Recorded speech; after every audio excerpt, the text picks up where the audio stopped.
பல்டி. இந்த படத்தை பத்தி நம்ம சிம்பிளா பார்க்கணும் அப்படின்னா, படத்தோட போஸ்டர் எல்லாம் பார்த்துட்டு எல்லாருமே இதை வந்து ஒரு கபடி படம் அப்படின்னு நினைச்சு தியேட்டருக்கு போகாம, ஏன்னா இதுல கபடி இருக்கு, மேக்சிமமா கேங்ஸ்டர் ஃபைட் இப்படி ரொம்பவே அதிகமா இருக்கு, லவ் கொஞ்சமா, ரொமான்ஸ் ரொம்ப கொஞ்சமா, 3 வில்லன்களை வச்சு ரொம்ப அற்புதமாவே பண்ணியிருக்காங்க.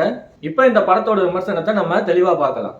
இப்போ படம் ஃபர்ஸ்ட் ஹாஃப் எப்படி இருக்கு அப்படின்னு பார்த்தோம்னா, எடுத்ததும் முதல் சீன்லயே ஒரு ரவுடியை போட்டு அந்த ஹீரோவோட கேங் எல்லாருமே வெட்டி சாகடிக்கிறாங்க. அப்படி சாகடிச்சுட்டு அது யாருக்கும் தெரியக்கூடாது அப்படின்னு அங்க பக்கத்துல இருக்கிற கோயில் ஃபங்க்ஷன்ல போய் கலந்துக்கிறாங்க. இப்படி ஒரு மாசான சீனோட ஸ்டார்ட் ஆகுது. அதுக்கு அடுத்து தான் அந்த கொலை எதுக்கு நடந்தது அப்படிங்கிறத கதையை கொண்டு வர்றாங்க.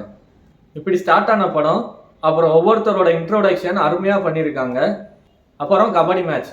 கபடி மேட்ச் அப்படின்னு வச்சாலே எப்பயுமே ஹீரோவோட டீம் தான் ஜெயிக்கும், அது எல்லாருக்குமே தெரிஞ்சதுதான். ஆனா இந்த படத்துல வரக்கூடிய ஒவ்வொரு கபடி மேட்சும் ஹீரோ டீம் தான் ஜெயிக்கிறாங்க. ஆனா கபடியோட ஸ்டன்ட்ஸ் எல்லாமே ஒரிஜினலா இதுவரைக்கும் நம்ம பார்க்காத ஒரு கபடி மேட்ச் அப்படிங்கிறத ரொம்ப ரசிக்கும்படியா பார்க்க வைக்குது. இப்படி கபடி மேட்சுகளை விளையாண்டுக்கிட்டு இருக்கும்போது சாந்தனு பாக்கியராஜோட பேச்சை கேட்டு எல்லாருமே செல்வராகவன்கிட்ட போய் வேலைக்கு சேர்றாங்க. அங்கதாங்க கதையே ஆரம்பிக்குது.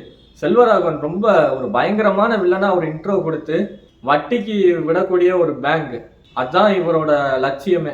சரின்னு கபடி விளையாண்டுக்கிட்டு இருந்த பசங்க நம்ம கிட்ட சேர்த்துக்கிட்டு அவர் என்ன பண்றாரு, இந்த வட்டி வாங்குறதுக்கு இவங்க எல்லாத்தையுமே அனுப்புறாரு. இவங்களுக்கும் அது செட் ஆகி பிடிச்சி போய் அந்த வேலையை விட்டுட்டு இதையே பார்க்க ஆரம்பிக்கிறாங்க. அதுல என்ன ஒரு விஷயம்னா, செல்வராகவன் வட்டியை யாரும் திருப்பி தராதவங்கள்ட்ட எப்படி பணத்தை வாங்குறாரு, லாஸ்ட் அண்ட் ஒன் ஃபைனல் சான்ஸா கொடுத்து அதை ரொம்ப கொடூரமான ஒரு விஷயம் பண்ணி தான் திரும்பி வாங்குறாரு. இப்படியே படம் வந்து ஃபர்ஸ்ட் ஹாஃப் ரொம்ப சீன் பை சீனா ஸ்கிரீன் பிளேல ரொம்ப அருமையா பண்ணி போரே அடிக்காம ரொம்ப அருமையா கொண்டு போயிருக்காங்க. இப்போ செகண்ட் ஹாஃப் எப்படி இருக்கு அப்படின்னு பார்த்தோம்னா, வில்லன்கள் செல்வராகவன், அல்போன்ஸ் புத்திரன், சோடா பாபுவா வர்றாரு. 2 வில்லன்னு பார்த்தோம்னா மூணாவதாவும் ஒருத்தவங்க இருக்காங்க. இப்படி 3 ரவுடியுமே வந்து இன்டர்வல் பிளாக்குக்கு அப்புறம் செகண்ட் ஹாஃப்ல சீன் பை சீனா அடுத்து என்ன நடக்க போகுது அப்படின்னு நம்மளுக்கே மிகப்பெரிய ட்விஸ்ட்லாம் வச்சு ரசிக்கும்படியான ஃபைட் காட்சிகள்லாம் வச்சு பண்றாங்க. இப்போ இந்த படத்துல சின்ன வில்லனா வர்ற சோடா பாபு அப்படிங்கிறவரை மர்டர் பண்ணணும். அது நடந்ததுக்கு அப்புறம் என்ன ஆகும், சரி செல்வராகவனுக்கும் அந்த பசங்களுக்கும் ஃபைட்டை இழுத்து விட்டோம்னா செல்வராகவன் வந்து அந்த கேங்கே கொண்டுருவாரு அப்படிங்கிற ஒரு விஷயத்த இன்னொரு ஆள் பண்றாங்க. ஆனா நடந்தது என்ன அப்படின்னு ஒரு ஃபோன் காலில் சாந்தனு சொல்றாரு, ஜி நம்ம நினைச்ச எதுவுமே நடக்கல, சம்பவம் வந்து இப்படி ஆயிடுச்சு அப்படின்னு.